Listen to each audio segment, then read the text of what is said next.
This episode of the Danger Close podcast is brought to you by Cry Havoc, from New York Times #1 best-selling author Jack Carr. Cry Havoc, a Tom Reese thriller. Order now. But when you have somebody like bin Laden, who is not even a political figure, he was a terrorist, and we are not allowed to neutralize that individual, the job of the agency is to prevent things from happening, not post,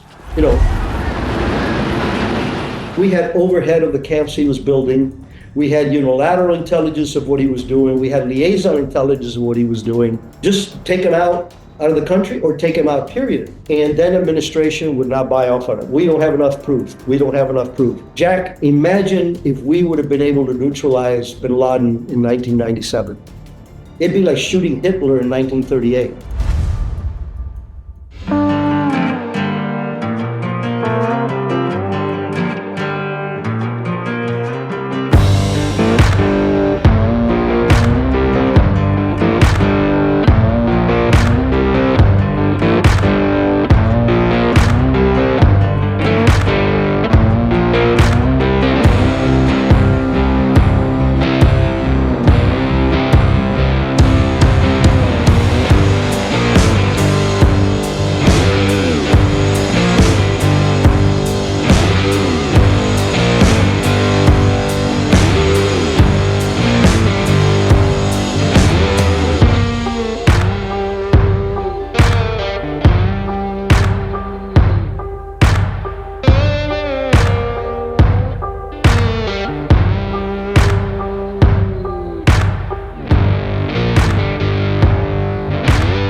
I think we just dive right in. I'm game. Let's do it. Yeah. You've been on the podcast before, and we've gotten to talk about Black Ops right here. Went through it pretty extensively. What an amazing life that you have led from your earliest days up until right now. Just incredible. So I want to hit some of these things again, a couple high points here, and then get your perspective on some of the things going on in the world right now. Absolutely. And I also want to thank you for this. By the way, thank you for Branches. How did you get linked up with these guys?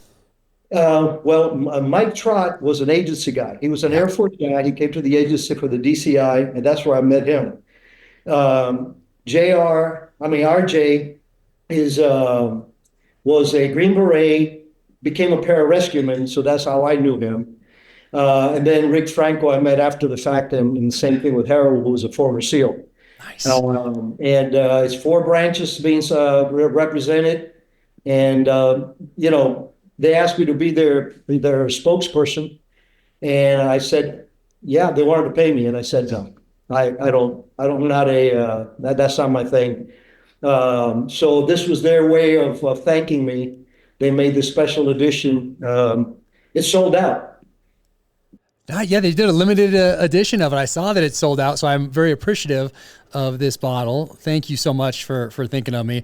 4 branches, and this one right here, Black Ops. Oh, yeah.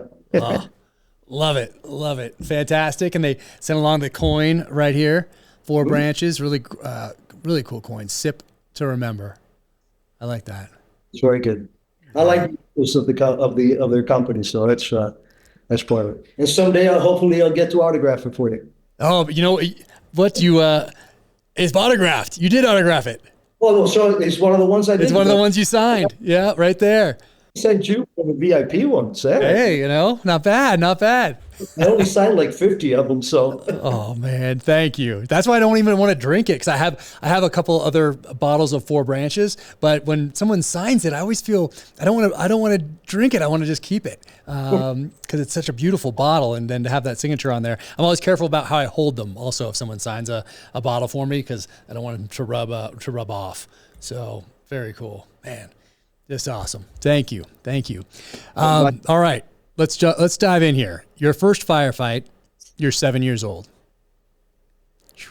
Yeah, first time I saw one. Unfortunately, I wasn't in it, but I was right next to it. I was about 8 years old. The rebels had just come down from the mountains, and they were doing harassment hits on the town that I lived in, which was the first town at the foothills of the mountains where Che Guevara was actually operating out of. And my parents were out to dinner in the capital, Santa Clara, and I was with a nanny, like a 14-year-old nanny.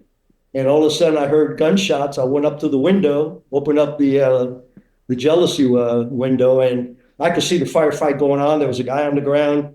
What I didn't notice that below, underneath the parapet, there was a guy crouching down with an automatic rifle, and all of a sudden he pops up and lets go of a blast, and I'm there. I'm like 2 feet away from his weapon. So that was my indoctrination into tunnel vision and auditory exclusion. Jeez, do you have any memories before that, or is that your first memory? No. It's amazing. My dad lived. We were blessed that my dad lived with us for the last 5 years. And there was one story that I asked him. I said, Dad, I keep having this mini video in my head that I was a little kid, and I was dressed in white, and I was eating black bean soup, and I went to get off the table, and I pulled on the tablecloth, and it fell on me. And my dad was slack-jawed. He says, how could you remember that? You weren't even 2 years old. So, but I do. I mean, I had an ideally growing up there. I had a BB gun when I was 6. I had a horse before I had a bicycle. My dad had been a cowboy, and that passion was always there. So it was an idyllic life until the Castro phenomena took over. Wow. And maybe for people who haven't listened to that first podcast, how do you get to the United States? Yeah, my father very early on realized that this was not what he wanted to bring up his family. His business was confiscated about 6 months after Castro took over. But even before he declared himself a communist, my dad decided that we needed to leave. So we left the town. We went to Havana. They could not get out because their properties were still in delegation about who was going to get it. So he greased some skids and got me to this program called Peter Pan. And it is a program established by the Catholic Church back then. And they were taking the children of those people that could not get out. It started actually with the children of the opposition, but they also had to leave. So I was on a plane at the age of 10 to an orphanage in Pueblo, Colorado.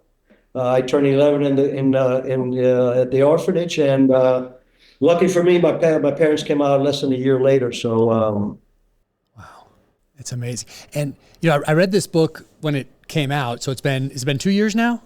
Yep. 2 years now. And I remember you talking about some kids who weren't some kids sent to the Soviet Union? Actually, I was supposed to be on that list. Yeah, that's my uncle, married to my godmother, was a teacher. He was a leftist. He was a socialist, but he was a school professor. Introducing the BCM Mark 15 timepiece. Rugged, purpose-built, American design, Swiss made. Engineered for precision and unwavering reliability. A flat sapphire crystal with dual-layer anti-reflective coating ensures clarity under any conditions. Its unidirectional 60-minute bezel delivers dependable performance when timing counts. Equipped with a satin stainless steel bracelet featuring a secure deployment clasp. Super Luminova X1 illuminates the hand's numerals and hour markers, offering visibility you can trust. With 200 meters of water resistance, the Mark 15 is built to endure. Each model is limited to just 200 pieces worldwide. Available now at BravoCompanyUSA.com. But blood is thicker than politics, and he saw at the school that I was at, Jose Marti in Santa Clara, that they had a list of kids that they were submitting that should go to Russia for Soviet Union for education, and my name was on that. So that exacerbated that even more. Jeez, it's so wild. And before you become a pararescueman, did you start reading these novels? Are you reading the Ian Fleming books back in the day? Every single one of them. That was my go-to. The movies were mostly okay, especially the early ones and the latter ones. But I always gauge the books, I mean, the movies by what I had read in the books. I think I've read every single one of them at least twice throughout the years. And yeah. You're probably reading these type of paperbacks right here. I love these old singing paperbacks right here. And I know Thunderball the movie though has a special place in your heart. Yeah, and it's funny, I didn't know it at the time because that movie came out in the 60s and I didn't get into Pararescue until 71. I started the pipeline in 71. And lo and behold, when I got stationed down in Homestead, one of the guys from my unit there, Wayne Whitehead, who passed away, said to me, he says, the guys in the orange suits, that was us. And he opens up his locker. There's the orange jumpsuit and he had the mask, he had all this kind of crap. So instantly became even more meaningful for me because here subconsciously I was gravitated over to Pararescue, and I can't even say that the James Bond movie pushed it, but yeah, look at this. And in the book right here, I love this picture. I was just looking at it before we came on, but this picture, I love all the pictures in this book, but I mean, look at this one right here. So this is December 26th, 1971, the day you leave to start Air Force Pararescue career. And look at that guy. Look at that guy. Isn't that's I love those pictures from back then. It's just awesome. But man, so you spend almost a decade doing that? yeah, Pararescue. I was in Pararescue until 76. I did a couple of years active. As you know, post-Vietnam, everything was being downsized. So I went to the reserves because all I was doing training. I knew that there was no chance I was going to Vietnam or to prove my skills. So I joined the 20th Special Forces out of Fort Lauderdale. And I did about 4 years with them. I did not go to the Q course. I'm not a Green Beret, but I was in that unit for 4 years. Did a blue light course that they facilitated. So I had the exposure, but that's when CIA recruited me in 81 to go to the Contra program. So I never got to the Q course. What was the blue light program? Blue light is the predecessor of Delta. Before Delta became Delta, there was Blue Light, was a group of guys who were specialized, and they gave us a weapons familiarization thing at Fort Bragg. We spent, I think it was 4 or 5 days with them, learned a lot. It was pretty cool. What weapons were you guys using back then when you first got into Pararescue? What were you guys trained up on, and what did you use? Well, weapon-wise, we were pretty much the same. The Air Force still had the revolvers. We didn't have auto loaders back then, but the AR-15 or M16 was the long weapon. Even their helicopters. The first time I got to my unit, I got hurt in mountain climbing school, and so they sent me down to Homestead because that's where they knew I was going to end up. And I got to jump the Albatross, which is this tiny little water landing aircraft that we had when we ran what they called duck butt missions. When the president was in the air, Pararescue from Homestead would fly out to the middle of the Atlantic, turn around, and our unit in the Azores would pick the president up and follow him back to. So I got to jump a scuba jump, and there's a photo of the scuba gear there, substantial gear, old school. The door on that thing is about this big, and I'm not a big guy, and it was still a tight fit. But I got to do that, and we had some old S-17 sub-chaser helicopters. But by the time I went there, PCS, we had the C-130s on the Hueys. That's awesome. And is that your beret right behind you there? Sure. Man, I love it. Then the agency, 1980. What is it like to go into the agency in 1980? Jack, all I knew about the agency, what I had read in Bond movies, it wasn't like now that there are legitimate books out there that Hank Crumpton's, my own book, that tell people about what we really do. Back then, that didn't exist, and we didn't have internet or anything like that. So when I applied in 80, and they called me in on contract to be their combat medic for a special activities division, which I know that you know very well and spent some time with us there. And then when Reagan took over and declared war on communism in our hemisphere, the attrition in the agency, just like the military, was so severe that they didn't have a native Spanish-speaking paramilitary guy. Wow. They had paramilitary guys with greater skills, and they had linguist operation guys, but they didn't have the paramilitary. And so that's how I got. That was my back door into staff position with the agency. And what year do you go staff? 81. In 81, you go staff. So pretty soon thereafter. Yeah. And is it right into the farm, or do you do something else? I went straight to the border of Nicaragua to train the Contras. Okay. That was one of these mandated, has to be done now. They called me on a Thursday. I was there in their office on a Monday, and 10 days later, I was in Honduras listening to my boss telling me what I was going to be doing. What did that feel like? I mean, at this point, there's still, I think most of the articles, people start to get interested in what's going on down in that part of the world a little later. If memory serves, as a kid, I'm seeing those, the Newsweek and Time Magazine and our local paper and Wall Street Journal and New York Times come across our dining room table, and anything that had some touch point with the military, I was all, even at age 8, 9, 10, 11, I'm all into those articles. And so I think that's the focus maybe came a year or two later. So it seems like, anyway, from the outside looking in, and if memory serves, that by the time you get there, there's not a lot of focus on it in 1981. No, this was a virgin program. It was a black op. As you know, black ops are those operations that has to have the U.S. hand has to be hidden, and the president have deniability. So it was only 5 of us. Colonel Ray Doty was my boss, former Green Beret, Vietnam guy. And we had 2 logisticians, we had a medic, and we had a OTS SAD guy who would teach me things like headspace and timings on 50 cals. So I could and firing RPGs that I had never done before. So it was very minuscule. It was a small station and a small base.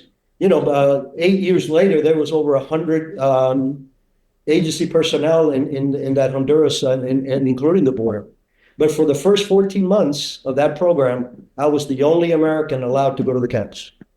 What was that like? I mean, there's nobody who came before you to do a turnover with, essentially. There's not doctrine for that specific program yet. You're essentially creating it out of whole cloth. What was that like to be essentially entrusted with a part of the world that no one is yet there from your agency handing it over to you? You're creating it, essentially.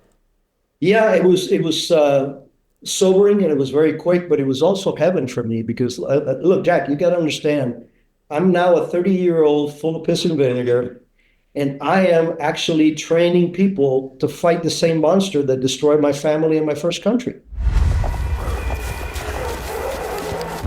The book starts with a quote from Ernest Hemingway.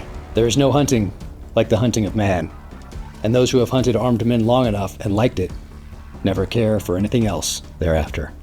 Savage Son, the 3rd novel in my James Reese Terminal List series, is a novel that I've wanted to write since the 6th grade, when we read a short story called The Most Dangerous Game by Richard Connell, first published in 1924. That is really a book about the dark side of man, told through the dynamic of hunter and hunted. And even back then, at 11 years old, I told myself that one day, when I got out of the military, I would write a modern-day thriller that paid tribute to that short story. And I wanted it to be my first novel. But as I put all these different ideas down on the table, it was very clear to me that I needed to start with the Terminal List because the characters weren't yet to a place where I could explore the themes that I explore in Savage Son. So wrote the Terminal List, and still at the end of the Terminal List, James Reese wasn't quite there yet. Then he goes through this story of violent redemption in True Believer, and at the end of True Believer, I knew that he was now at a place where I could explore the themes of Savage Son. Book number 3. All right, there are a lot of different weapons, pistols, rifles, shotguns, blades, all sorts of things in the pages of my novels. And in Savage Son, he carries P320.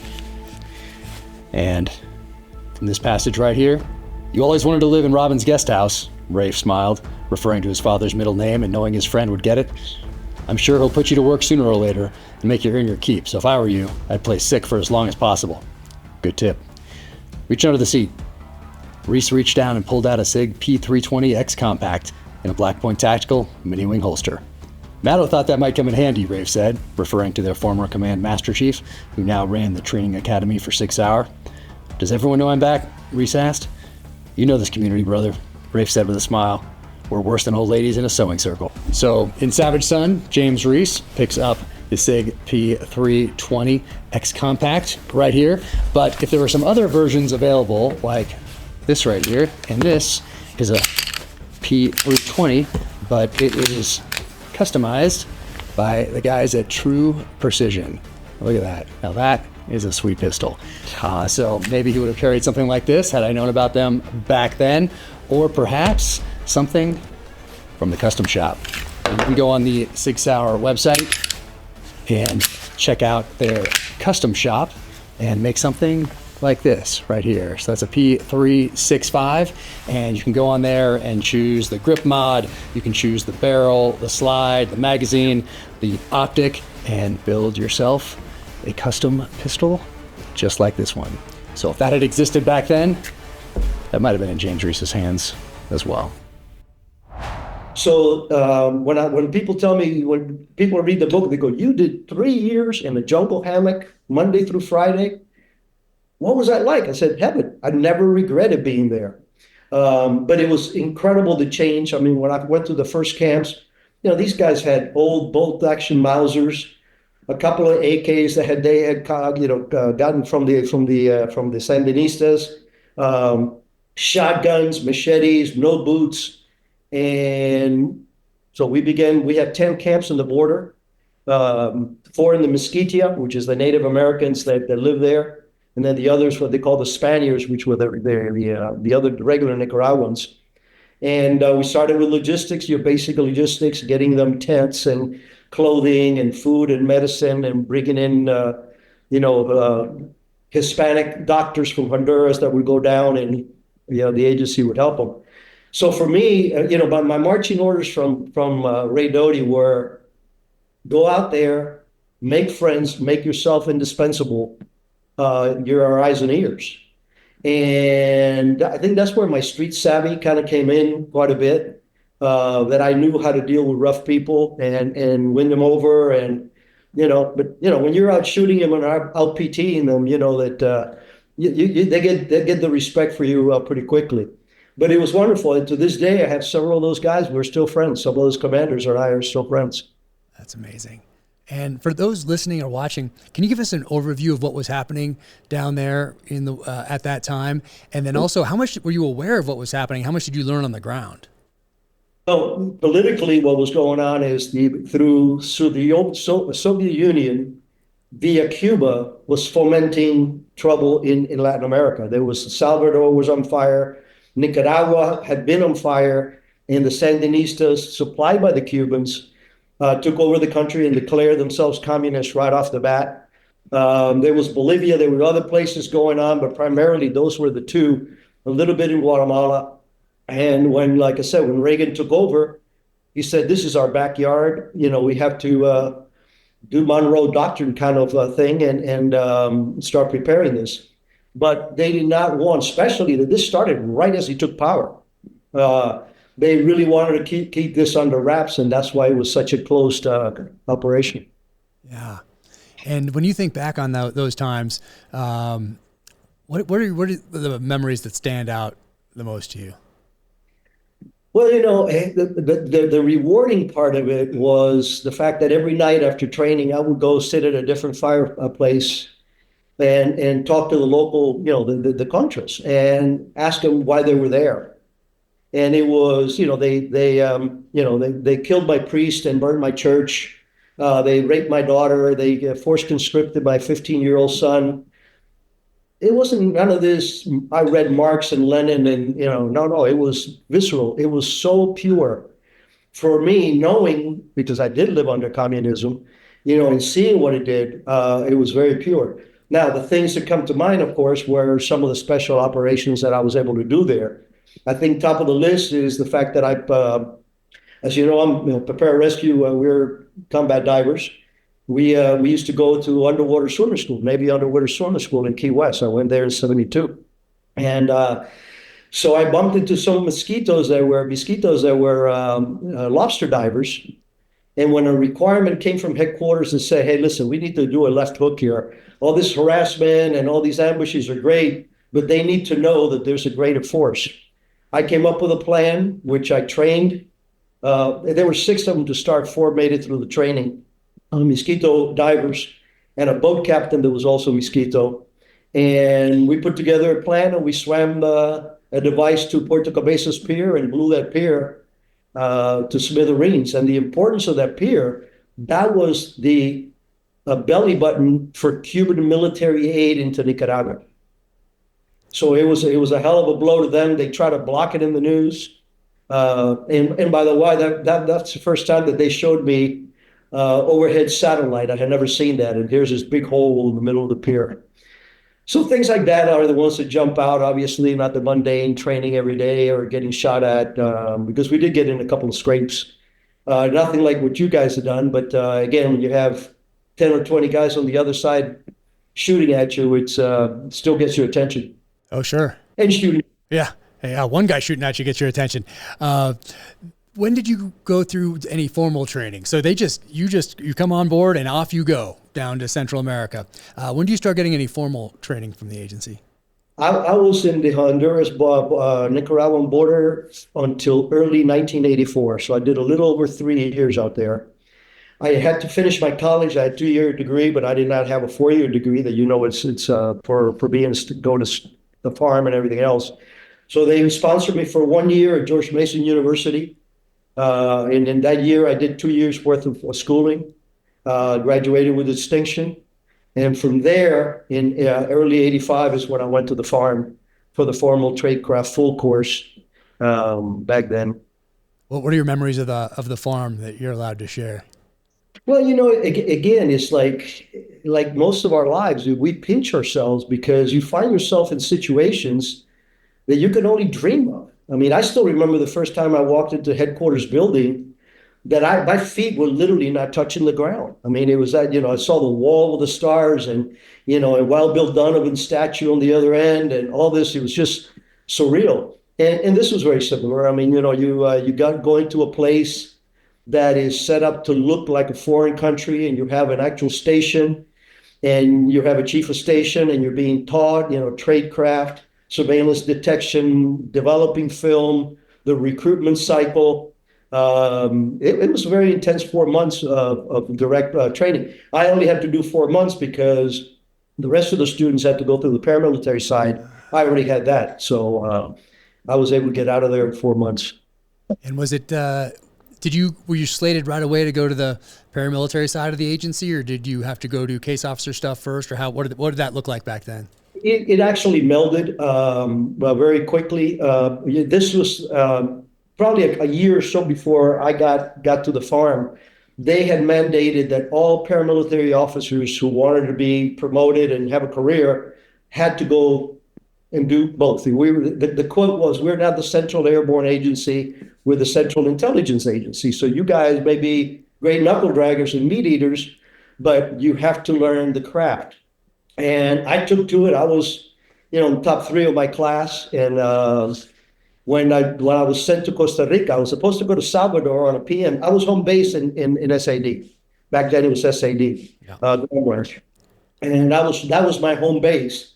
But they were already wanting to send people over. So I was going to El Salvador when I got pulled at the last minute and sent to Costa Rica to run the southern front of the Sandinistas. Of the Contras fighting the Sandinistas out of the southern part. And for me, here I am, my first 3 years, I'm all gunned up. I got 2 guns, 2 knives, 3 grenades. And now I'm in coat and tie, working out of an embassy as a third secretary, doing visas and stuff, and running the program from the South. So that was straight up denied area case officer stuff. And I really, really enjoyed it. And we did a good job. We didn't get caught. The Costa Ricans were trying to find us. Interesting. And they kept picking up our guys. So we really had to sharpen our tradecraft and get innovative. One of the things that we did is we bought a van, air-conditioned van, and we would have a car pick the Contras up, meet us somewhere, and then that car would become like a crash car. And we would have our meetings, rolling meetings in a van with 2 or 3 of the commanders. So pretty cool stuff. I love it. Gotta be adaptable. And I like the old terminology better, I think. It's maybe someone coming up today, when they change it the next time around, we'll harken back to the days of Special Activities Center. But I like I like the old school stuff and ground branch, and that's just sounds cooler, I think. Well, and it's our roots. I mean, that's exactly the nomenclature that was used with the OSS was SOG, Ground Branch, and Air Branch, and all that other stuff. So yeah. Yeah, I love all that stuff. And as you know, I was recently there at the headquarters building. We were texting about it, and it is just I haven't been there that many times, but the recent time was for a much different reason than the reasons I'd been there in the past, which have to do with filming the show. And they were so fantastic to us. And one of the public affairs officer took me through the museum. Just incredible to get that personal tour. I'll have to go back and spend a little more time there, but it's just amazing what the agency has done over all these years, and then the archives and the PhDs they have on staff to curate that history and make sure lessons aren't lost is a serious thing. Just the numbers of people that they have working on that are significant, and seeing that wall, and then looking in the book and seeing some of the names that I know, and then seeing some of those stars that don't have names attached, yet you know who they are. It's very powerful. It's incredibly powerful. It really is. The reason I wrote Black Ops, I never intended to be an author. That never crossed my mind. I wanted to be special military and James Bond, like that was my dream as a kid. But my boss, Go for Black, was the first one that got me ding on writing a book. And then I met Annie Jacobson when she was doing Surprise Kill Vanish. She said my name kept popping up. And of course, she knew that I was friends with Billy Waugh. And she's the one that actually gave me the card of her agent and said, you got to write the book. And that's when it started. But the reason behind it was that I felt at that stage in my life that I had time to introspection, that I had a second debt of honor. My first debt of honor was to this country, and I tried to serve that for 50 years. But the second one was, out of those 141 stars, Jack, almost a third are post 9/11. That means those are people that you knew, and that some that I sent into harm's way. So what popped into my mind, and this is, I think Annie had a lot to do with this also, was the children of these individuals don't have anything that they can pick up and mom say, this is what your dad did during the war, this is what your mom did during the war. And that was the impetus for pulling the trigger on the book. I mean, it's such a huge thing. Just recently with writing the Beirut book and having so many people come up to me and James Scott on book tour and telling us, thank you for writing this. Thank you for telling this story. I didn't know what my dad really did there, those sorts of things. So thank you for preserving his memory. People would come with pictures of their father who they lost in that explosion, and we would take pictures together with that. There were tears, there were hugs, but so powerful what a book can do to preserve those memories for people. It's I could conceptualize it before, but I never experienced it until the Beirut book and going on tour just a couple months ago. So important. My father lost his dad in World War II, so my grandfather killed off Okinawa in 1945, so he never knew his father. And there wasn't a Facebook back then where you could reach out to try to find someone who'd served with your dad, to at least have a conversation or get a letter, or find out what he was like. Those didn't exist back then. Now, a little easier to find that stuff, but on the agency side, still much more difficult because so much of that stuff is still classified. Well, first of all, I got to thank you because you were kind enough to send me an advance copy that I read because you knew that I did time in Beirut. I was in and out of there for a little over a year, trying to make book of some bad guys. But Beirut has always been of interest to me because my first karate student, Billy San Pedro, was a Marine. And he got killed in the barracks there in '83. So that was always a score to be settled. I always wanted to go back and spank some of those guys, and I love the book. That's one of the best books I've seen on the topic. An incredible amount of research. I thoroughly enjoyed it. Thanks for that honor. Thank you. No, I appreciate that. And of course, the agency lost people in the embassy bombing in April of 1983, and yeah, still lessons to be learned from those from those events, which is why I wanted to write the book. We have the William Buckley incident also, where he was kidnapped and tortured to death. Yep. No, exactly. And when you're going through training or being, I guess, assigned in different areas around the world during this time frame in the early to mid 80s, what are you learning from the old Cold Warriors, guys who have been had been in it from, maybe there's some guys from the beginning, I mean, certainly a couple of directors, but what are you learning from some of those old Cold Warriors that did things maybe in the 50s, certainly the 60s and 70s, and some of the guys that were on the ground in Vietnam? It was fabulous. I got to meet Bill Casey very early in my career. He did a black flight into Honduras to talk to the generals and thank them and provide the support and everything else. And I was his interpreter because I had the best Spanish of anybody in the station. When it says staccato, it comes with a promise. In any condition, at any moment, this gun is ready because your life and the lives you protect depend on it. The future of the 2011 begins with the HD line. Narrower grip with no grip safety. You can run your pistol in either hand with fully mirrored controls and ergonomics. Uses widely available, reliable magazines in a variety of capacities so you can stock up on more mags for less money. Allows common duty optics to be attached directly to the slide instead of to a plate. Staccato. Engineered for performance. Built for freedom. So here I am, I'm a GS-10, and I am talking to the director, and he looks at me and says, "So you're Alex. You're the one that's sending me all those good pictures of the camp. Keep them coming." And but later on, guys like Ray Doty, who were Vietnam era guys, I had a couple of guys that when they found out that I was Cuban born, and they were part of the Bay of Pigs history, and just listening to their stories and the kind of individuals. Jack, I was blessed because in both Pararescue and in the agency, I walked in the shadow of giants. I was mentored by guys like Wayne Fisk in Pararescue, Chief Master Sergeant Wayne Fisk, to this day, one of my great friends and mentors. And of course, in the agency, from Ray Doty to Dewey Claridge to Joe Fernandez to Topher Black and Jose Rodriguez, all these people that I got to work with and for. But those stories from the old timers were always, it's incredible what these guys got away with back then. I mean, it was some crazy stuff. I mean, I loved it. I mean, that's what we should be doing, to tell you the truth.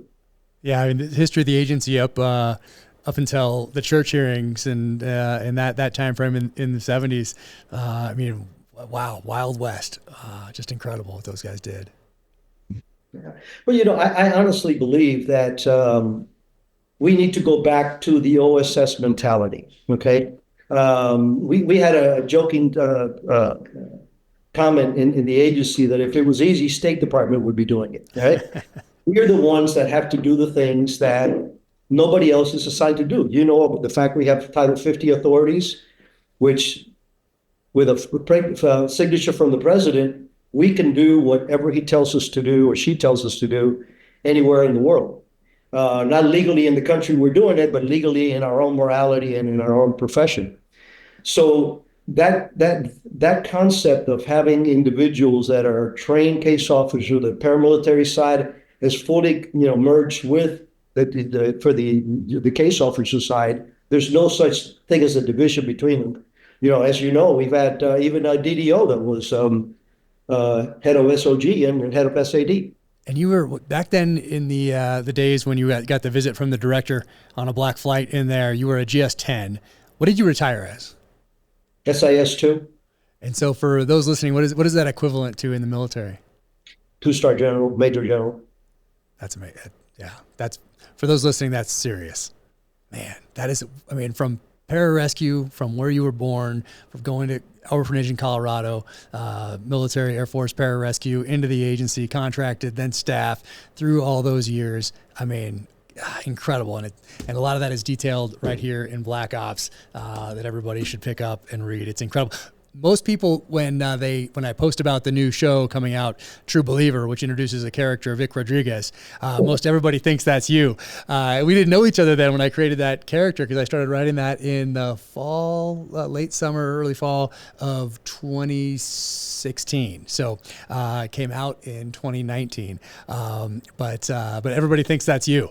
Yeah, it's Mystic. I've gotten a lot of calls on that. And of course, what makes it even more is that a lot of people know that I was very good friends. As a matter of fact, he's my neighbor in Florida with Jose Rodriguez. So Vic as Rick, and it's spelled V-I-C, Vic Rodriguez. People going, that has to be me. Cuban and everything else. So, but I believe in cosmic coincidences, Yeah, it's incredible. It's incredible. And you mentioned the Bay of Pigs, and I've done some research because of the character that we just mentioned here in my thrillers. But when you got to the agency, did people talk about Bay of Pigs? Did they have everyone moved on, or were there lessons learned that they're applying going forward? What was that like to be around people that were either involved tactically, operational, or strategically in Bay of Pigs? It was phenomenal. I had the opportunity of talking to guys who were actually had trained and had made the plans. I think the biggest lesson learned is that you cannot run special operations through a political optic. And that's exactly what derailed. Everybody blames the agency for the Bay of Pigs fiasco.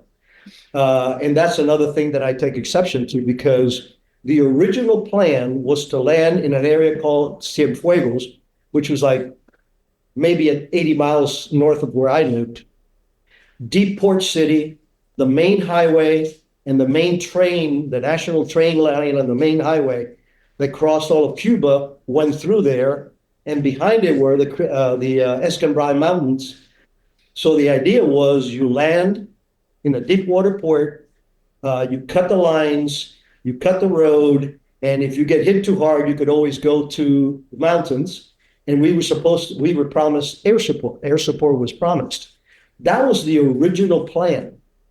As a matter of fact, I was in Cuba when the Bay of Pigs happened. I left almost exactly a year later. Wow. So the guys that I spoke with were adamant about the fact that, look, what happened was politically, the backbone started eroding. Remember, Kennedy did not come up with this plan. He inherited this. So his advisors started changing things around. And as a military guy, the contrast. Here you go from a deep water port with a beach, mountains and roads and railroads, and now you're landing in Bay of Pigs, which I have been to. It's nothing but mangrove and these small beaches full of crabs. And that's where you're going to put people down to make an invasion. It was ridiculous. And there's certain people. I'm sure that you've heard of Felix Rodriguez, who did a lot of time with us. He's a very dear friend of mine. I've sat down with him for hours just talking about all the stuff that was going on there. So I think the lessons learned was that you got to separate politics from operational initiatives. And I hope that we get back to that in the future, because I know you and I know what the agency can bring to the table, but not if it's politicized. Yeah, I was going to ask you about that a little later, the politicalization of the agency and other government institutions. But Bay of Pigs, do you think if it had that original plan, if they'd stayed true to that original plan, was there a way to reach enough people on the ground in Cuba to inspire an uprising? Was that part of it as well? That was supposed to be the impetus for an uprising? Yeah, the greater majority of the agency guys at that time were either Marines or the paramilitary side, Marines and Green Berets. So the whole concept of hearts and minds and force multipliers and all that other stuff was built into the plan. The people were already getting hungry. The abuses were there. Like I said, my dad had a small coffee roasting company, and it was confiscated 6 months after Castro took over. All the big businesses were the restriction of, in school, they would tell us that if our parents spoke ill of Castro or the revolution, it was our duty to report them. And there's kids that did report their parents because, so there was already malcontent. and the exodus was limited, but it was already started. So, but that was the concept: get a foothold, have air support to knock out the fledgling Cuban Air Force, and then they stood a chance with resupplying to build, kind of like the Contra thing, build camps in areas that we could deny Castro's ability and then rouse up the troops. Felix Rodriguez was not in the actual invasion. He was part of those guys that went in before the invasion to set up caches and set up safe houses and all that other stuff, with the idea of building the intel capabilities within the country also. I love how you say cache the right way. You know, most people say cachet. That's not the right way to pronounce it, but I love how you do that. I always note it when people, the way people will pronounce that. So what was it like to be at the agency and having spent time down in Central America when Iran-Contra hits the news? I was actually in Costa Rica when it happened, and as a matter of fact, Joe Fernandez, who was my chief of station, as a matter of fact, I think yesterday was the anniversary of his passing.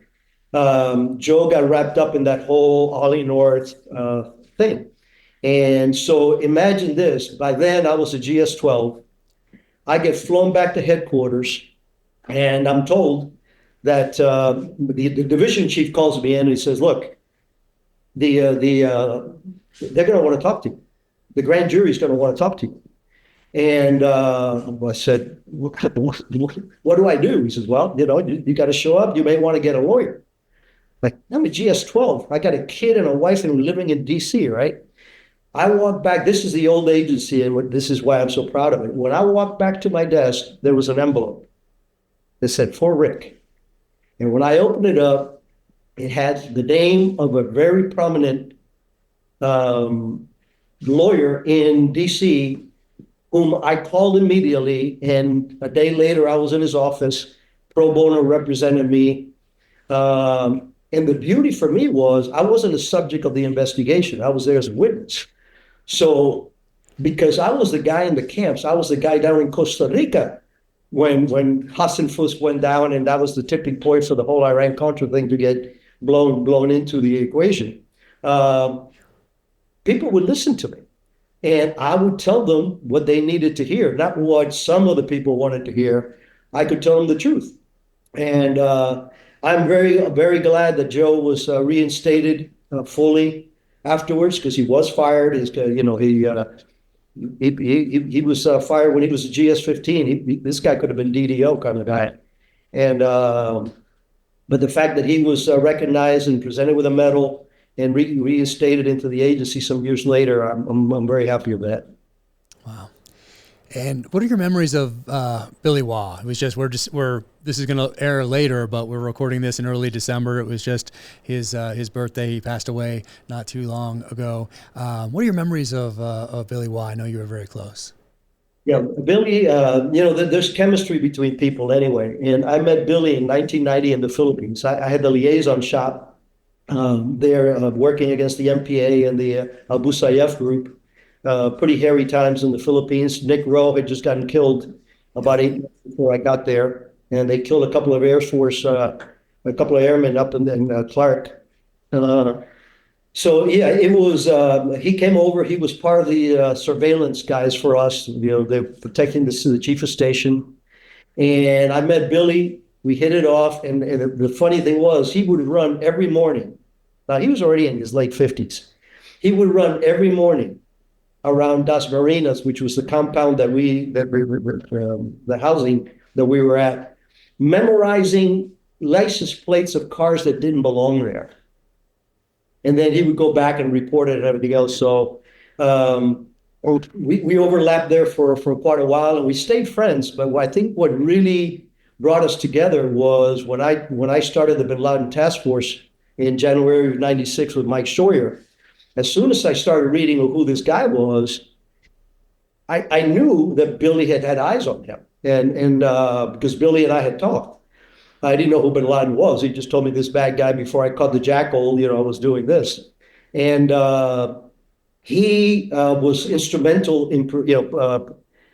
allowing us to formulate some kinetic plans to take out bin Laden in 1996, 1997, 1998, while he was still in Khartoum. And, you know, we had some real viable plans created by a guy like Billy, who's been in the real world of danger. And he was confident that we could go in there with SEAL Team 6 or Delta or something of that sort, ground branch, and just take him out of the country or take him out, period. And the then administration would not buy off on it. We don't have enough proof. We don't have enough proof. We had overhead of the camps he was building. We had unilateral intelligence of what he was doing. We had liaison intelligence of what he was doing. Jack, imagine if we would have been able to neutralize bin Laden in 1997. It'd be like shooting Hitler in 1938. You know, there's actually a paragraph in here that speaks to that. I'm going to read it right now.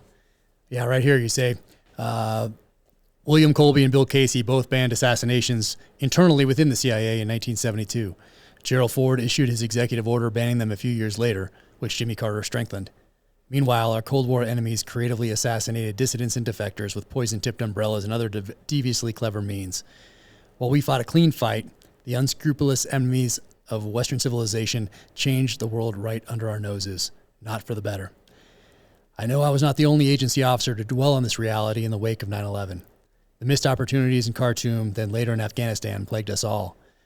It rightfully later came back to haunt former President Clinton, whose reluctance to go after bin Laden received considerable press after he went into Afghanistan. Many in the CIA blame of bin Laden's actions squarely on Bill Clinton's shoulders. Man. Yeah. Is that something that needs to be revisited? Well, I think we need to, like I said a little earlier, we need to go back to our roots. You know, like SEAL Team has a particular mission, Green Berets have a particular mission, Pararescue has a particular mission. So does the agency. But, you know, what you alluded to there, I call it trying to fight an MMA enemy using Queensberry rules. You know, how can we win? We have to be able, I'm not talking about assassinating heads of government or killing Putin or any of that stuff. I don't agree with that.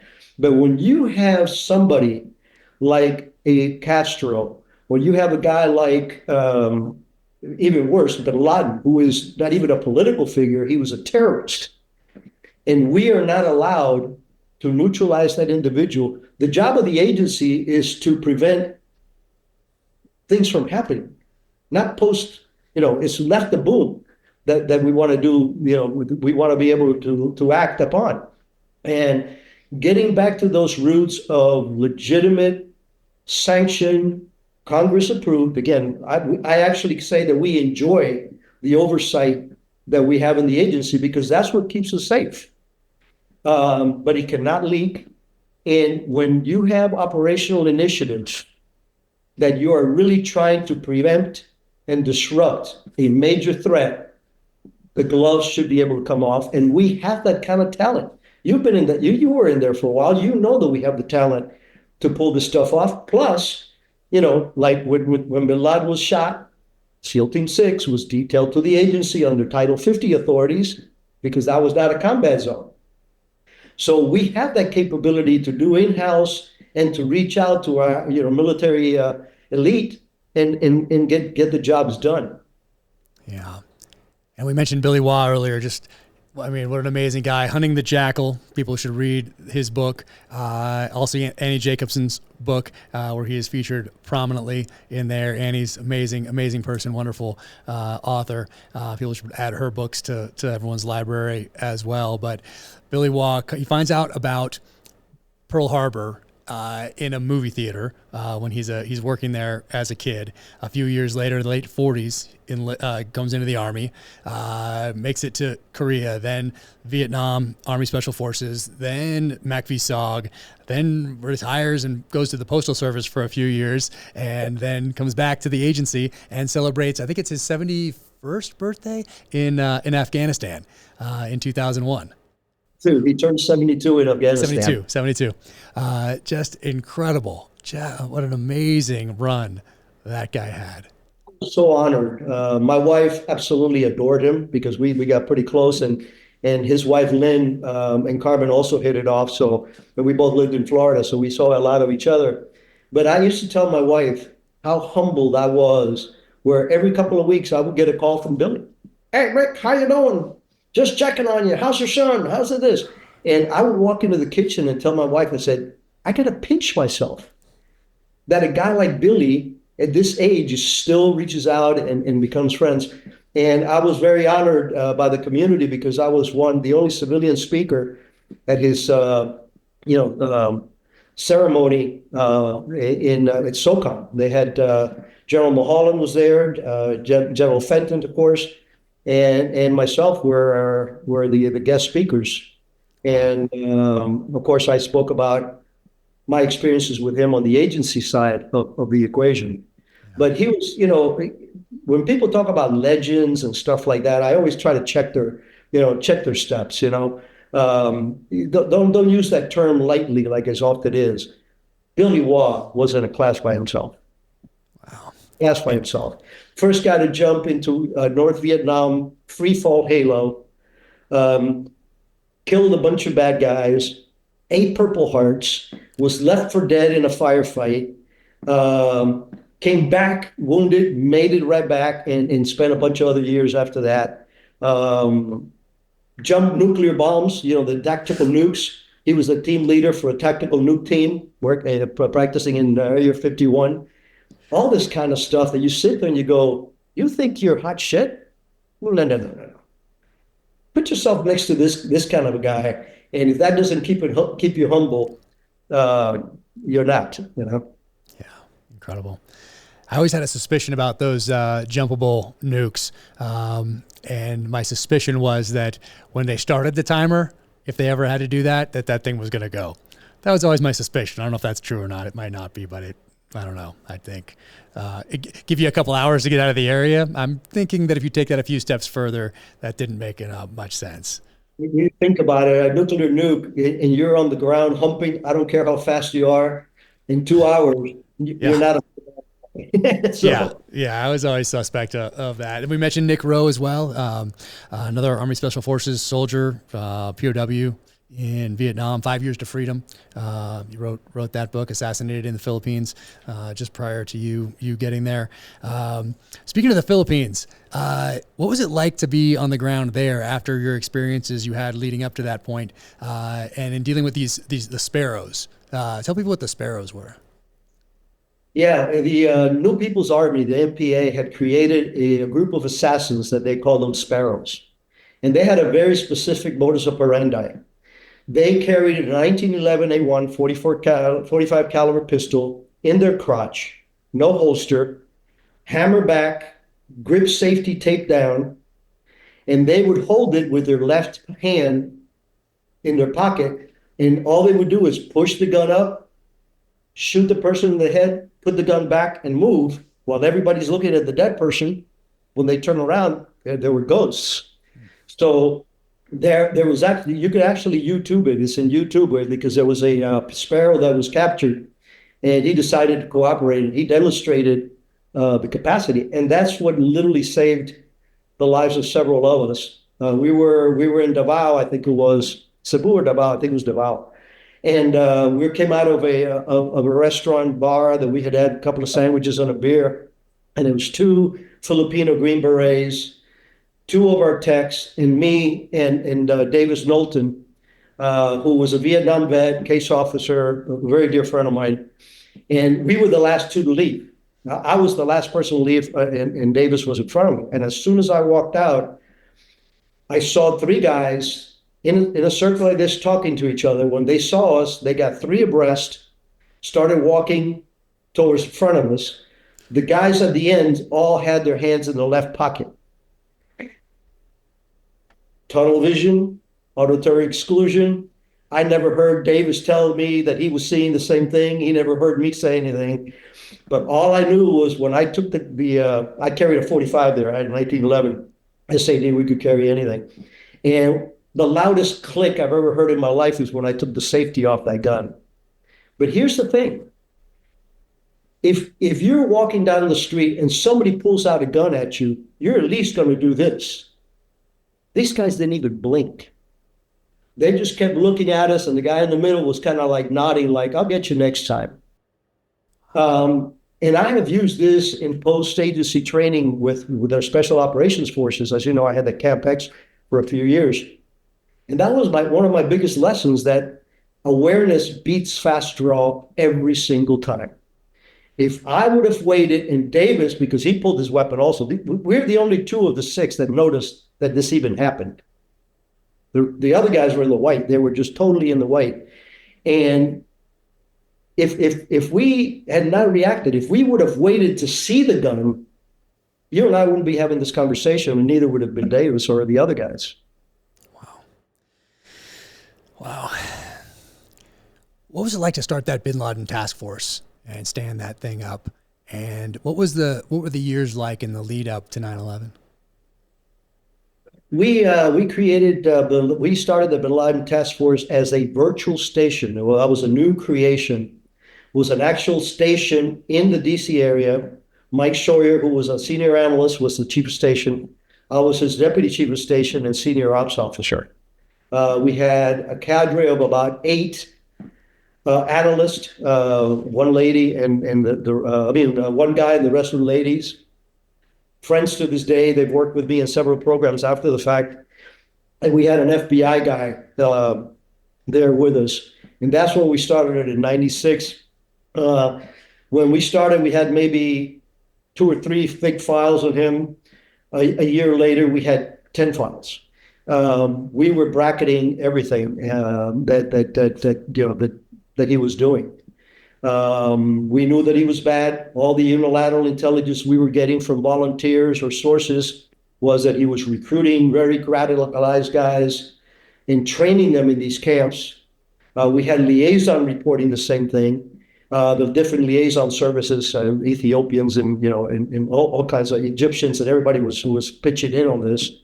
And we had overhead of the actual camps where they were doing that training. So it was very rewarding to see what we were able to put together, the concepts for disrupting him that were being thought about and presented. But imagine the frustrations that every time you go up a flagpole, they go, no, he hasn't done anything yet. Well, the twin bombs, the 2 embassy bombings in Africa kind of took that off the table, but by then it was too late.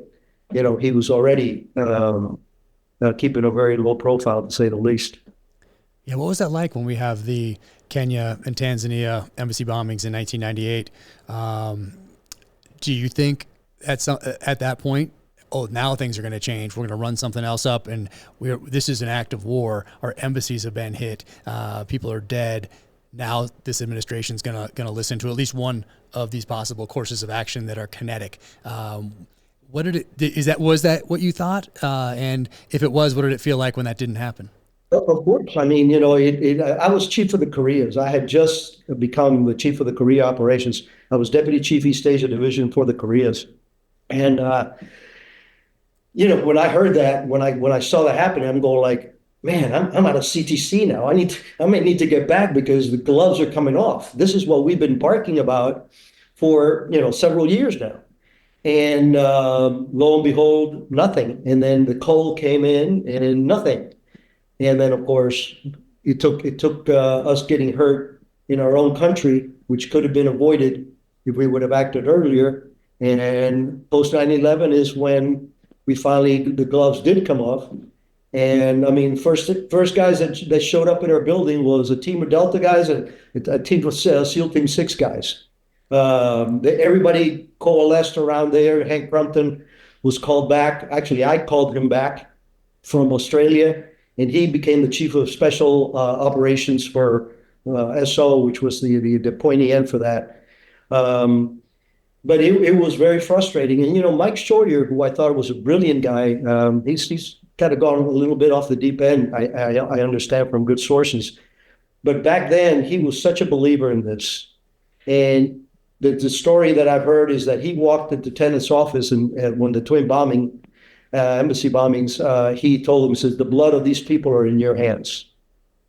That's not a career enhancing, a decision.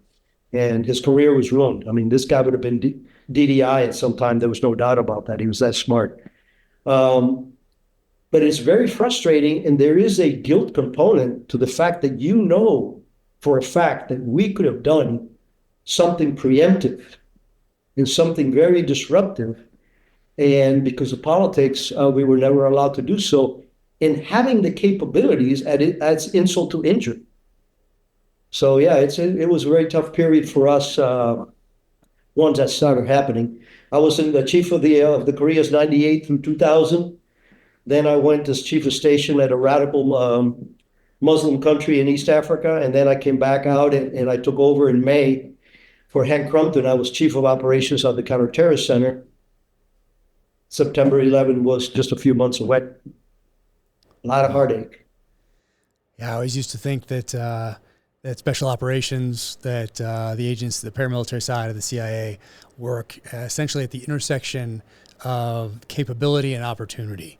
So where those two things intersect, and so certainly after the bombings in East Africa, that is a capability and an opportunity intersection where essentially a politician, though, is making a determination on possible courses of action. And in that instance, as with USS Cole, really, the decision was to do nothing. Yeah. Which is heartbreaking. It's actually immoral, Jack. I mean, we have a responsibility as a leader, whether it's a platoon leader or the president of the United States. You have a responsibility for the welfare of your people. And when you judge political blowback over the potential loss of lives of the magnitude that we suffered in 9/11 and in the twin bombing, it just boggles the mind that people could come into those positions of power and supposed to be the leaders of the country that's the leader in the world, and we cannot execute preemptive operations. That to me is just it's vulgar and it's sinful. I mean, I just don't understand it. Yeah, I'm with you. And I know I have to let you go soon, but with all the experience that you've had from the early 70s up through today, and you're looking at the world situation, when you see Israel and what's going on there vis-a-vis Hamas, Hezbollah, Iranian proxies, what do you think of that situation? And in particular, Hezbollah, they've been hit pretty hard since mid-July up to now. Do you see them, what hasn't been hit hard though, it seems, is their global reach, like their global operations around the world. We haven't heard much about that. Everything has really been specific to Lebanon and Beirut. When you look at that situation in particular, what are your thoughts? It's very scary. And I will tell you a short anecdote. When 9/11 happened, the FBI sacked Mike Rawlins for counterterrorism. Was a friend of mine. So he came over to the building, 9/12, and we met in Cofer's office, and he wanted to know who we thought it was, and we told him that we were pretty sure it was bin Laden. And the words that came out of his mouth, he said, "Thank God." And I said, "Mike, what are you talking about?" He goes, "Rick, if it had been Hezbollah and we went after the Iranians, they would bleed us in this country." And he went on to explain that in several cities in the United States, they were monitoring Hezbollah cells that were sleeper cells. That was, 2001, and our borders weren't what they are now. Can you imagine what the Iranian and the Hezbollah presence is in this country? Not to mention Chinese and fentanyl and all that other stuff. It just blows your mind. Wow. And when you look at having had experience in Korea, when you look at the North Korean situation, what are your thoughts on where we stand there, especially with a new incoming administration? I think I don't do politics, but I do history, just like you. Yeah. And the example that I always give is Jimmy Carter. Jimmy Carter was a good Christian. He was a former military officer, flag rank. He He was a very, very decent individual, but he was naive, indecisive, and most importantly in the world, came across as food. When our enemies are full-blown predators. The Russians are Cossacks and Vikings. The Chinese have been an imperial power since before Christ. And Iran has been an imperial power from before Christ also. That is what they are. When those predators see weak leadership in the United States, they're coming after you because they know that you are the single only kryptonite to them if let loose. And Reagan takes over in 1981. Our hostages had been held hostages in Iran for 444 days. The day after he was sworn in, those people were flying back to the United States. Why? Because they knew that he was going to go from swearing in to activating what needed to be done to kick their butt. So the point of the story is, when we have this new leadership that we starts in January, I hope they come in with that kind of seriousness. Look at the relationships that we have with North Korea. North Korea one time was talking to our country. They were actually talking to us. Now they're supplying troops into Ukraine and firing missiles across to Japan. The enemy has to know. And it's the same thing for narco traffickers and all those, terrorists and narco traffickers have one thing in common. The only thing they fear is somebody who bites harder than they do. And if we're going to be the defense of the United States and help the world, we got to take our gloves off. We have to be able to go out and show these individuals that we're not playing around. You're not going to just roll over us like you've done before. Yeah, and when we think about what's going on between Russia and Ukraine, not necessarily your geopolitical thoughts on it, about support or lack thereof or whatever it might be, but if you were still in one of your previous roles at the agency that maybe you had in the early 80s, mid 80s, mid 90s, what would you be doing at the tactical and operational level over there in the agency? Politics notwithstanding, it seems like a golden opportunity for the agency to collect an enormous amount of intelligence on Russia. Well, first of all, I have a bone to pick with that whole thing anyway because of the Cuba aspect. And what I said from early on when Ukraine started kicking some butt, I said maybe this will become the new Soviet Union's Afghanistan. Because let's face it, what toppled that was the American leadership, the British leadership that we had, and the fact that they got tired of the body bag count that was coming back from Afghanistan. And I was hoping that the same thing would happen with Ukraine, that it would force them to put down that wall and get back to a more civilized way of life, and neutralizing them for at least 10 years or so or more. But absolutely, I think the agency now, there has been a presence there from way before the actual invasion, okay? These guys are doing incredible work with limited resources, but they were not untrained or uneducated, or we had people on the ground back then, way before the war actually broke out, teaching them how to build source networks, in actual, kinetic paramilitary training. Was it enough? It's never enough. The support wasn't, as quick and as universal as it should have been. Everybody expects the United States to carry the load for everything. And you have countries surrounding that area that are very wealthy and very vulnerable. And they should have been making a major contribution into that pocket.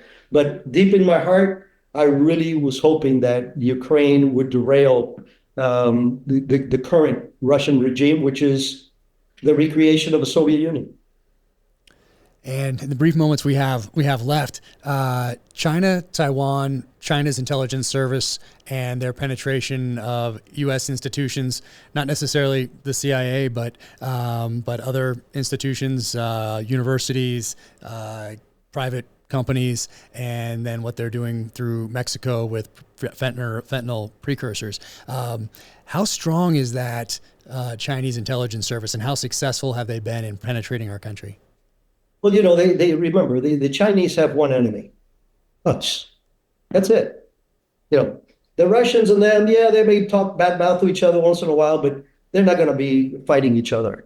They have a very capable service, very dedicated service.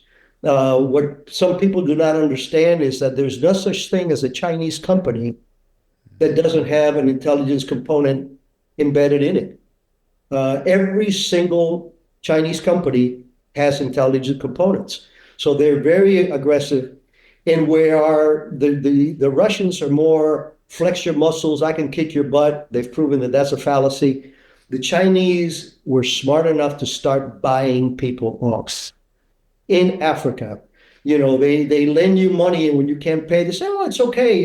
Just give us this port." Venezuela, that kind of stuff. So they're a capable intel service, and we have not gone at them the way that we should have. Fentanyl coming across our border is not a myth. It is a Chinese supported, the chemicals and everything else provided to poison this country from within. Well, you know what? That's when covert action needs to be gone in the other way. And we need to start pushing back and letting them that there are consequences to this. Besides the border issue of closing the border and everything else, the Chinese feel that they can move with impunity, which they have for the last several years. Nobody standing up to them, nobody credible standing up to them.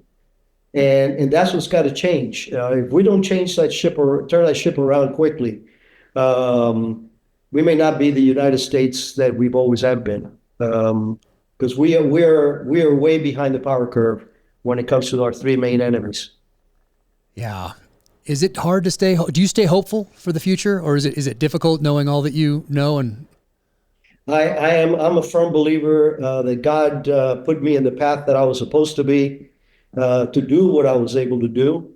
I believe that the day that I always pray that God never forsake the United States, because the day that he forsakes the United States, he's forsaken the world, in my opinion.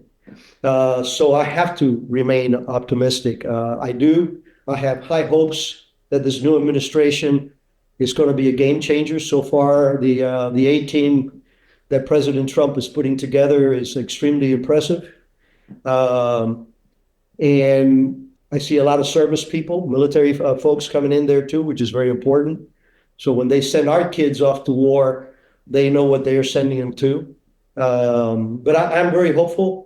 I have to be, because I love this country, and for me, it would be a kiss of death to see us be overtaken or underrun or just fragmented like it could happen.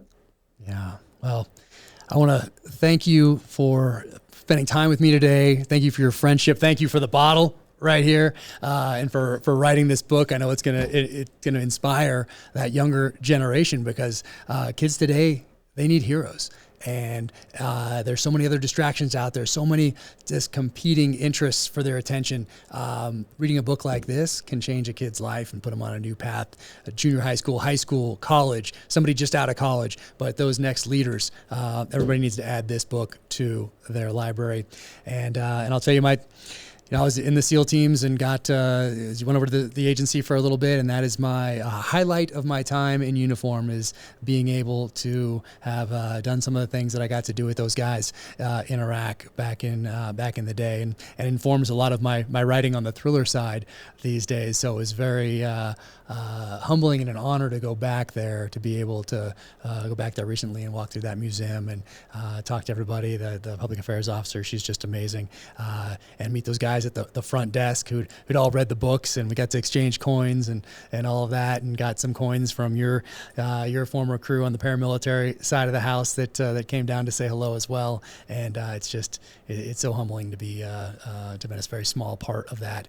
And I want to thank you for being a very large part of that, for your time in uniform in the Air Force, into the agency, all of those years and then everything that you've done since. So hat is off to you, all my respect, and thank you for all you've done for this country. Well, I want to thank you also, Jack, because, you are a major force in educating the American people. You're very popular.